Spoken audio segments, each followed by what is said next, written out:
டேஸ்டியாக காரசாரமாக ஒரு கத்திரிக்காய் முருங்கைக்காய் சேர்த்த காரக்குழம்பு எப்படின்னு பார்க்கலாம். அதுக்கு ஒரு கடாயில் கொஞ்சமாக எண்ணெய் விட்டு வெந்தயம் பொரிய விடுங்க. ஒரு கை நிறைய சின்ன வெங்காயம், 5லேருந்து 6 பல்லு பூண்டு, 2 தக்காளி, கொஞ்சமாக உப்பு சேர்த்து நல்லா சாஃப்டாக வதக்கி எடுத்துக்கலாம். இது கூட 1½ ஸ்பூன் மிளகாய்த்தூள், 2 ஸ்பூன் மல்லித்தூள் சேர்த்து அந்த எண்ணெயிலவே மசாலாவை நல்லா வதக்கி விட்டுருங்க. மசாலா நல்லா வேகட்டும். இது கூட நம்ம காய்கறி ஆட் பண்ணிக்கலாம்.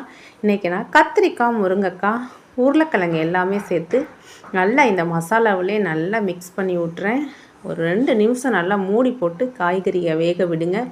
ஒரு சின்ன லெமன் சைஸ் அளவு புளி எடுத்து அதையும் நல்லா கரைச்சி இது கூட ஆட் பண்ணிக்கலாம்.